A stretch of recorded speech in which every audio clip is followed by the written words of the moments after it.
নমস্কার বন্ধুরা, সীমাস বিউটিফুল ব্লগে আরেকটি ভিডিওতে তোমাদের সকলকে স্বাগত জানিয়ে আজকে আমার ব্লগটি শুরু করছি। বেশ অনেকদিন পরই আমার ব্লগ তোমাদের সামনে তুলে ধরবো। আর আশা করছি তোমরা সকলেই ভালো আছো, আমরাও ভালো আছি। কিন্তু জানো তো, অনেকদিন আমি কোনো ভিডিও করতে পারিনি। আমার মেয়ের তো পিবোর্ড পরীক্ষা চলছে, তাই আর ভিডিও সেরকম করে করিনি। কারণ আমি যদি ভিডিও করার সময় কোনো অসুবিধা সৃষ্টি হয়, এর জন্য তো পড়াশোনা করছিল বাড়িতেই। রাত সকালবেলায় পরীক্ষা দিতে যাচ্ছিলো, রাত্রি অনেকক্ষণ ধরেই পড়াশোনা করছিলো। এবার যেদিনকে ছুটি ছিল সেদিনকে সকাল থেকে পড়াশোনা করছিলো, তাই আমি কোনো ভিডিও করতে পারিনি। আর দেখো, এই পরীক্ষার মাঝেই একটা বিয়েবাড়ির ইনভিটেশন পেয়েছিলাম। যেহেতু অগ্রহায়ণ মাস পড়ে গেছে, বিয়েবাড়ির সিজন, একটা বিয়েবাড়ির আমরা ইনভিটেশন পেয়েছিলাম।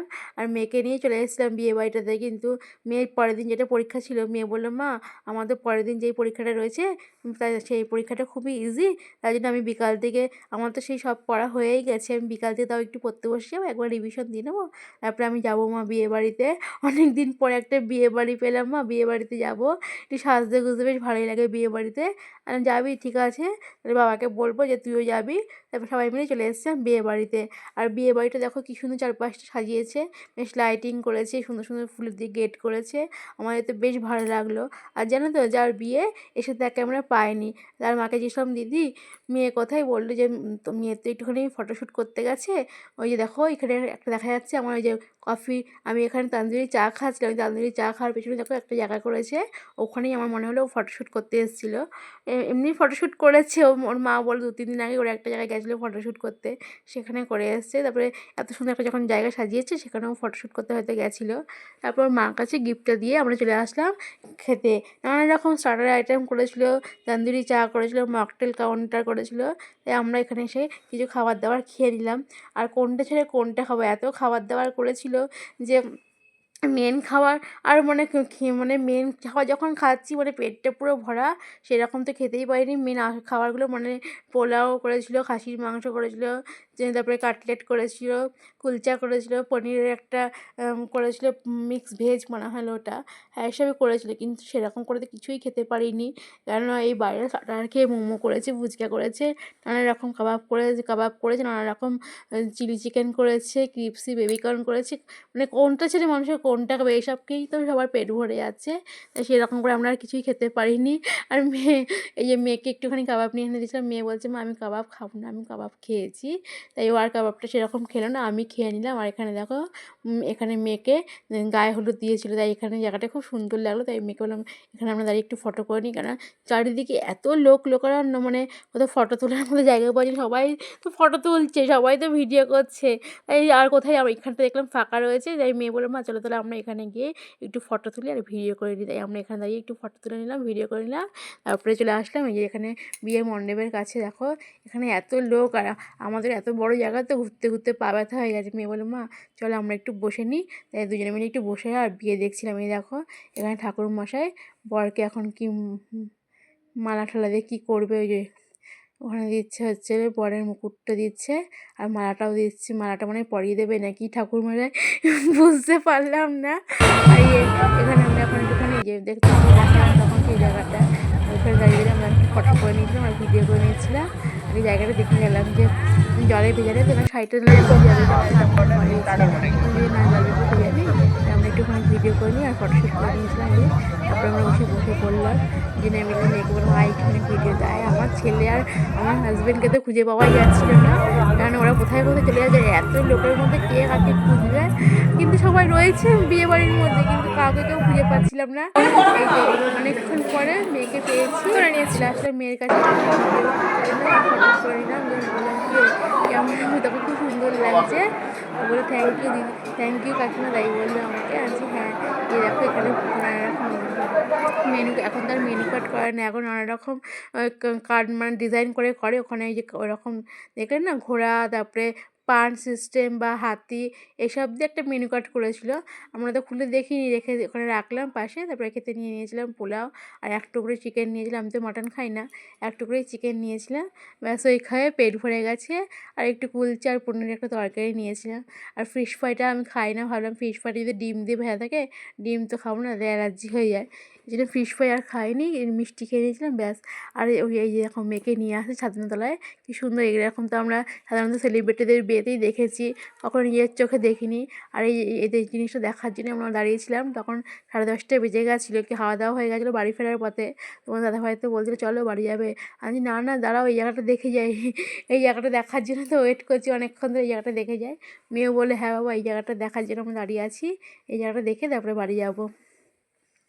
তোমার দাদাভাই বলে কী দেখবে, আমি দেখো না তুমিও দেখো না একটু, কী দেখবে, এরকম তো দেখা যায় না। আর মেয়ে বলে মা ফার্স্ট টাইম এরকম দেখছি বলো। আমার হ্যাঁ সত্যি ফার্স্ট টাইমই দেখছি। আর তোমরা দেখো বন্ধুরা, ওই মেয়ে আসছে,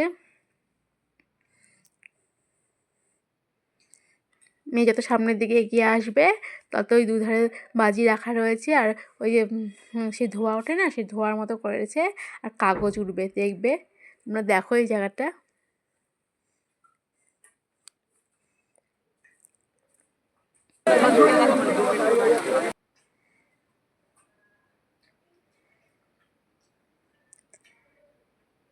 ক্যামেরাম্যানটা মেয়েটাকে বুঝিয়ে দিচ্ছে যে কী করে আসবে, কেমন করে পাতাটা কেমন করে আসবে, কেমন করে আমরা বাজিটা ইয়ে করবো, মানে নানা রকম যা যা সিস্টেম সেগুলো সব শিখিয়ে দিচ্ছে, যে এরকম করে আসবে, আমরা এরকম করে তোমাকে ফটোটা তুলবো, এইসব ব্যাপারগুলো হয়তো শিখিয়ে দিচ্ছে। এটা দূর থেকে মনে হলো, আর আমরা সব দূরে দাঁড়িয়েছিলাম, কেননা আমার সব দূরে দাঁড় করিয়ে দিয়েছিলো, বলছে যেখানে বাজি ফাটবে আপনারা সবাই দূরে সরে যান, নাহলে আগুন টাগুন ছিটকে আসতে পারে শাড়ির মধ্যে। সবাই আমরা দূরে সরে গেছিলাম।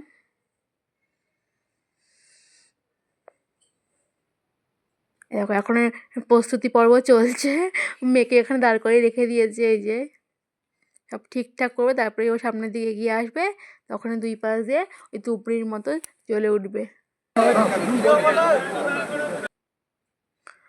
এই নীল শাড়ি পরাটা দেখলে না, ওটা ওর বোন এসে আবার দিদিকে কি একটা বলে গেল। ওই দেখো সামনের দিকে এখন এগিয়ে আসছে, এবারে তুবড়িগুলো জ্বলে উঠবে।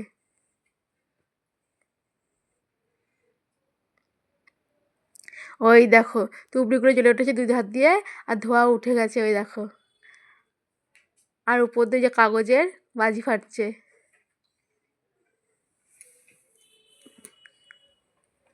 এরকম যেন তোমরা ফার্স্ট টাইম নিজের চোখের সামনে দেখলাম, তো তাই জন্য অপেক্ষা করলাম যে বাড়িতে যাবো গিয়েই, বাড়িতে গিয়েই তো খাওয়া দাওয়া হয়ে গেলে বাড়িতে গিয়ে তো বিশ্রাম করবো, শুয়ে পড়বো, কিন্তু এরকম জিনিসটা তো দেখা হবে না, তাই একটু দাঁড়িয়েই যাই। আর টোটোওয়ালাকে তো বলাই ছিল যে এরকম 2 ঘন্টা টাইমের জন্য আমরা নিয়েছিলাম, টোটোওয়ালাটাকে বুক করে নিয়েছিলাম, কেননা যেখানে বিয়ে বাড়িটা ছিল না সেখান থেকে কোনো টোটো পাওয়া যাবে না, এই টোটোওয়ালাকে বুক করে আমরা গেছিলাম।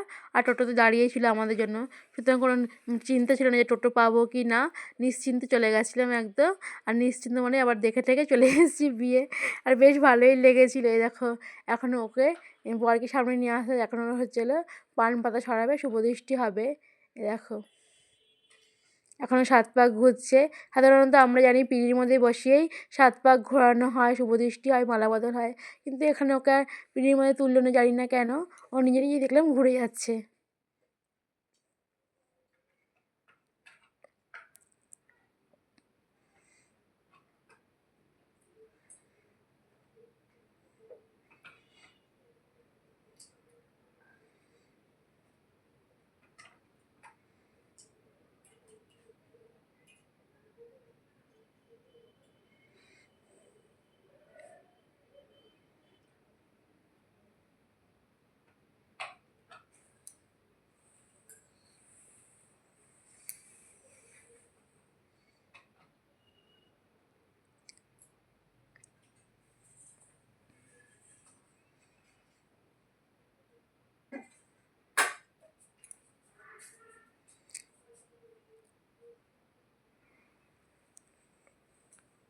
বন্ধুরা আমার ভিডিওটা তোমার কেমন লাগলো তোমাদের সকলের অবশ্যই আমাকে কমেন্টে জানাবে, আর লাইক শেয়ার সাবস্ক্রাইব করবে, আমার চ্যানেলটা যাতে গ্রো হয় তার জন্য আমাকে সাবস্ক্রাইব করে আমার পাশে দাঁড়াবে বন্ধুরা।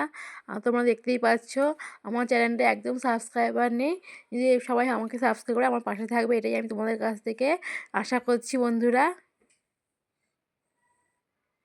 আর আমার ভিডিওটা সবার সঙ্গে বেশি বেশি করে শেয়ার করে দেবে, যাতে সবাই আমার ভিডিওটা দেখতে পায়।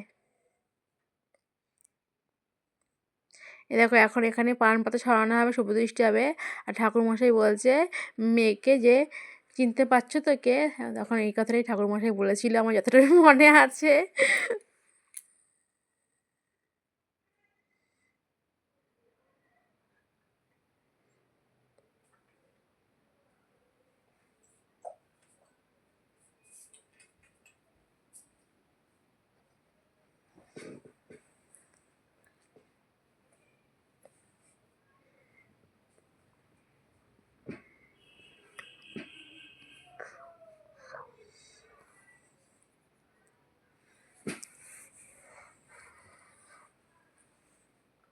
এই যে এখানে দেখো এখন মালা বদলও হয়ে যাচ্ছে।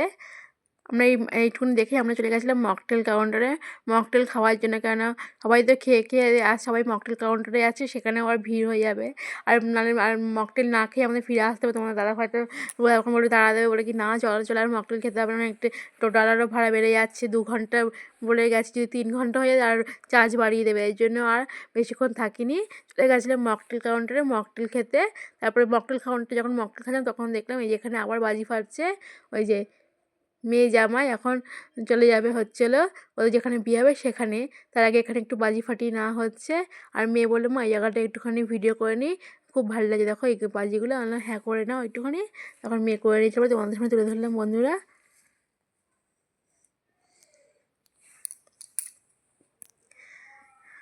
ব্যাস সব কিছু বিয়ে দেখা হয়ে গেল, মকটেলও খাওয়া হয়ে গেল, এখন আমরা চলে আসলাম।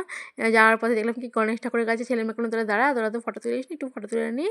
ওদেরকে একটু ফটো তুলে দিলাম, ভিডিও করে নিলাম। আর দেখো এই স্ট্যাচুটা এত ভালো লাগলো যে এখানটা আমি একটু ভিডিও করে নিলাম। মানে পুরো বিয়ে বাড়িটাই এত সুন্দর, মানে সব জায়গায় জায়গায় নানা রকম স্ট্যাচু করে রাখা হয়েছে, নানা রকম মানে কারুকার্য করা, মানে খুব ভালো লাগলো।